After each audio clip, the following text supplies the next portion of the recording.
നമസ്കാരം. ആലപ്പി അഷ്റഫ് കണ്ടതും കേട്ടതും എന്ന എൻ്റെ ചാനലിലേക്ക് ഏവർക്കും സ്വാഗതം.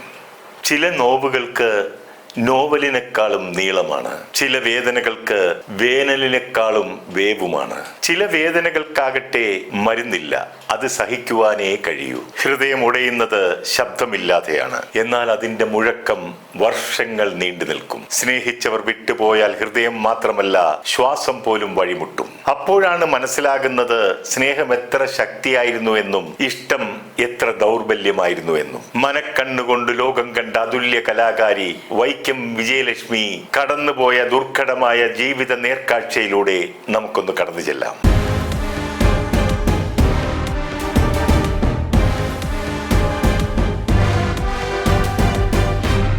കാഴ്ച പരിമിതി ഉണ്ടെങ്കിലും ഉൾക്കണ്ണാൽ ലോകം കണ്ടറിഞ്ഞ ഗായികയാണ് നമ്മുടെ വൈക്കം വിജയലക്ഷ്മി. വൈകല്യങ്ങളുടെ വെല്ലുവിളികളെ നേരിട്ടുകൊണ്ട് പ്രതിബന്ധങ്ങളെയും പ്രതിസന്ധികളെയും അതിജീവിച്ച് വെളിച്ചമില്ലായ്മയെ ഈണം കൊണ്ട് തോൽപ്പിച്ച പ്രതിഭയാണ് വൈക്കം വിജയലക്ഷ്മി. സ്വതസിദ്ധമായ ശൈലി കൊണ്ടും ശബ്ദമാധുര്യം കൊണ്ടും അവർ സംഗീത ലോകത്ത് തന്റേതായ ഒരിടം കണ്ടെത്തി. കാഴ്ചകളുടെ ലോകം വിജയലക്ഷ്മിക്ക് അന്യമാണെങ്കിലും സംഗീതം കൊണ്ട് ഉൾവെളിച്ചം നിറച്ച അവർ ഏവരുടെയും പ്രിയങ്കരിയായി മാറി. നന്നേ ചെറുപ്രായം മുതൽ തന്നെ അവരുടെ സംഗീത യാത്ര ആരംഭിച്ചതാണ്. കഴിവുറ്റ നിരവധി ഗായകരെ കൈപിടിച്ചു കൊണ്ടുവന്ന് അവർക്ക് അവസരങ്ങൾ നൽകി ഉയരത്തിലെത്തിച്ച എം ജയചന്ദ്രൻ എന്ന സംഗീത സംവിധായകൻ തന്നെയാണ് വൈക്കം വിജയലക്ഷ്മിക്കും സിനിമ സംഗീത ലോകത്തേക്ക് പിന്നണി ഗാന രംഗത്തേക്ക് വരുവാനുള്ള വഴിതെളിച്ചത്, അവരെ കൈപിടിച്ചു കൊണ്ടുവന്നത്. സംവിധായകൻ കമലിന്റെ സെല്ലിലോയിഡ് എന്ന ചിത്രത്തിൽ കാറ്റേ കാറ്റേ നീ പൂക്കാ മരത്തില്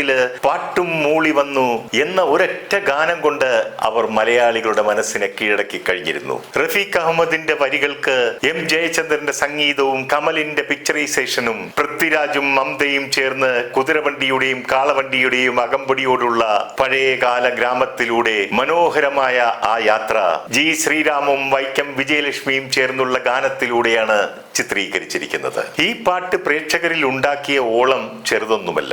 അങ്ങനെ വൈക്കം വിജയലക്ഷ്മിയുടെ സിനിമാ രംഗത്തേക്കുള്ള ഉദയം തന്നെ പ്രകാശം പരത്തുന്നതായിരുന്നു. ഒറ്റയ്ക്ക് പാടി നടക്കുന്ന ഒരു പൂങ്കുയിലിനെ പോലെ വിജയലക്ഷ്മി സംഗീത ലോകത്ത് പൂങ്കുയിലായി പാടി പറന്ന് നടന്നു. ആ സമയമൊക്കെ വിജയലക്ഷ്മി പാടുന്ന പാട്ടുകളൊക്കെ തരംഗമായി മാറുകയായിരുന്നു. മലയാള ചലച്ചിത്ര ശാഖയിൽ മാത്രമല്ല ഈ പൂങ്കുയിൽ ചേക്കേറിയത്. തമിഴിലും തെലുങ്കിലുമൊക്കെ പേരുകേട്ട സംഗീത സംവിധായകരുടെ കീഴിൽ അവർക്ക് അവസരങ്ങൾ ലഭിച്ചു. അതോടുകൂടി അവർ തമിഴിലും തെലുങ്കിലും തിരക്കുള്ള ഗായികയായി മാറുകയായിരുന്നു. ബ്രഹ്മാണ്ഡ ചിത്രമായ ബാഹുബലിയിലെ ആരിവൻ ആരിവൻ എന്ന പാട്ടും ജയ് ഭീം എന്ന ചിത്രത്തിലെ മണ്ണിലെ ഈറമുണ്ട് ഉൾക്കാട്ടിൽ പൂവുമുണ്ട് നമ്പിനാൽ നാളെയുണ്ട് എന്ന ഗാനങ്ങളൊക്കെ മലയാളികളും ഏറ്റുപാടിയിരുന്നു. മലയാളത്തിലെ ഏക അന്ധയായ പിന്നണി ഗായികയാണ് വിജയലക്ഷ്മി. മലയാള സിനിമയിലൂടെയാണ് ഇവരുടെ കടന്നു വരവെങ്കിലും ഇന്നവർ തമിഴിലെയും തെലുങ്കിലെയും തിരക്കുള്ള ഗായികയായി മാറി. സിനിമ ഗാനരംഗത്ത് മാത്രമല്ല,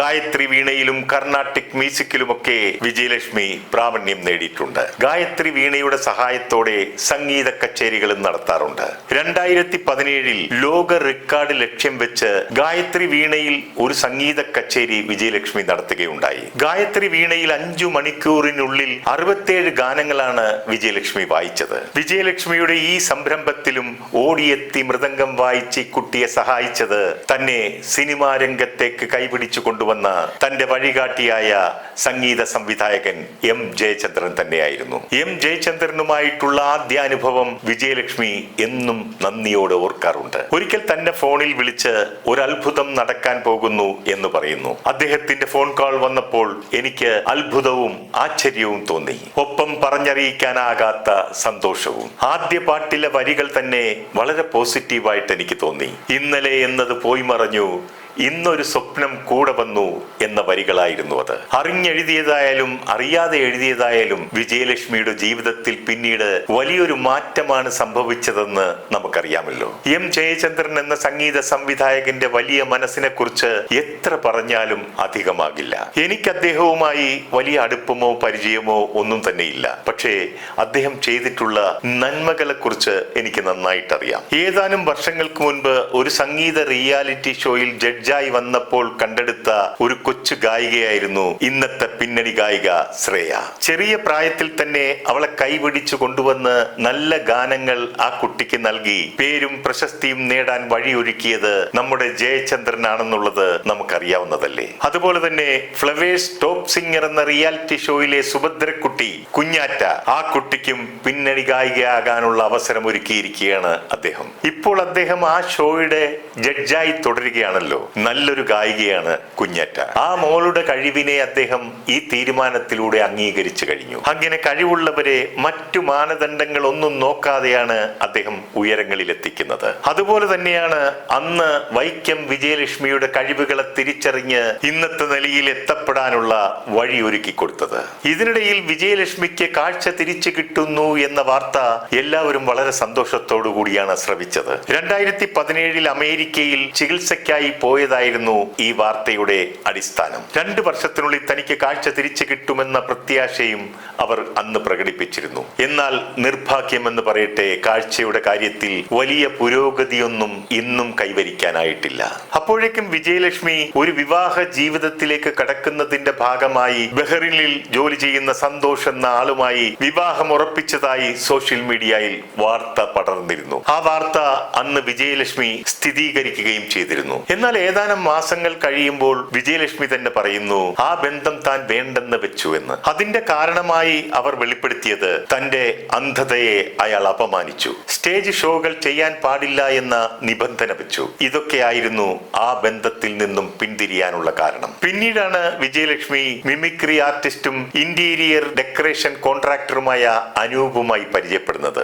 ആ പരിചയം പ്രണയത്തിലേക്ക് വഴിമാറുകയാണ് ഉണ്ടായത്. അന്ന് വിജയലക്ഷ്മി പറഞ്ഞത് അനൂപ് നല്ല മനസ്സിന്റെ ഉടമയാണെന്നും ഒരേ സ്വഭാവക്കാരാണ് ഇരുവരും എന്നൊക്കെയാണ്. അങ്ങനെ ഒരുപാട് സ്വപ്നങ്ങളും മോഹങ്ങളും ഒക്കെ ആയിട്ടാണ് അനൂപുമായിട്ടുള്ള വിവാഹത്തിലേക്ക് വിജയലക്ഷ്മി കടന്നത്. 2018 ഒക്ടോബർ 22-ാം തീയതി വൈക്കം മഹാദേവ ക്ഷേത്രത്തിൽ വെച്ച് ഇരുവരും വിവാഹിതരായി. ഈ വിവാഹ വാർത്ത വിജയലക്ഷ്മിയെ ഇഷ്ടപ്പെട്ടിരുന്നവരൊക്കെ വലിയ സന്തോഷത്തോടു കൂടിയാണ് കേട്ടത്. വിവാഹശേഷം ഭർത്താവിനെ കുറിച്ച് പുകഴ്ത്തുകയും അദ്ദേഹത്തിന്റെ നന്മ പറയുകയും ചെയ്യുന്ന വിജയലക്ഷ്മിയെ പല അഭിമുഖങ്ങളിലും നാം കണ്ടിരുന്നുവല്ലോ. എന്നാൽ ആ ദാമ്പത്യത്തിൽ അസ്വാരസ്യങ്ങൾ ഉടലെടുത്തത് നനച്ചിരിക്കാതെയായിരുന്നു. നിർഭാഗ്യമെന്ന് പറയട്ടെ, ആ ബന്ധത്തിന് എന്നേക്കുമായി തിരശീല വീണു എന്ന വാർത്തയും നമ്മൾക്ക് കേൾക്കേണ്ടി വന്നു. എന്നാൽ ഇതിന്റെ കാരണങ്ങളൊന്നും അന്നവർ വെളിപ്പെടുത്തിയിരുന്നില്ല.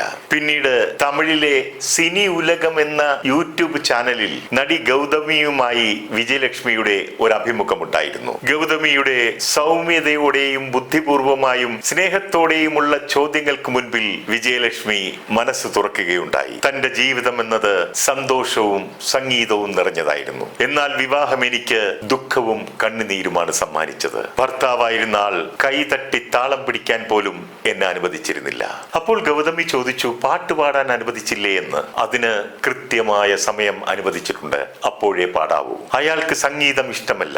എന്റെ എല്ലാമായിരുന്ന അച്ഛനെയും അമ്മയെയും എന്നിൽ നിന്നും അകറ്റി. ഇതെല്ലാം എനിക്ക് സഹിക്കുന്നതിനും അപ്പുറമായിരുന്നു. ഞാൻ എപ്പോഴും കരഞ്ഞുകൊണ്ടേയിരുന്നു. ഒടുവിൽ ഞാനൊരു തീരുമാനത്തിലെത്തി. ഈ സാഡിസ്റ്റായ അയാളോടൊപ്പം ഇനി ഒരു ജീവിതം വേണ്ട എന്ന്. അച്ഛനോടും അമ്മയോടും പറഞ്ഞപ്പോൾ മോൾ ഇഷ്ടം പോലെ ചെയ്യൂ എന്ന് പറഞ്ഞെങ്കിലും അമ്മ പറഞ്ഞു കുറച്ചുകൂടി അഡ്ജസ്റ്റ് ചെയ്ത് നോക്കിക്കൂടെ എന്ന്. അത് എല്ലാ അമ്മമാരും പറയുന്നതാണല്ലോ. അങ്ങനെ അഡ്ജസ്റ്റ് ചെയ്ത് ജീവിച്ച് തീർക്കുന്ന ഒരുപാട് പേരുണ്ടെന്ന് എനിക്കറിയാം. എന്നാൽ ഞാൻ അതിന് തയ്യാറായിരുന്നില്ല.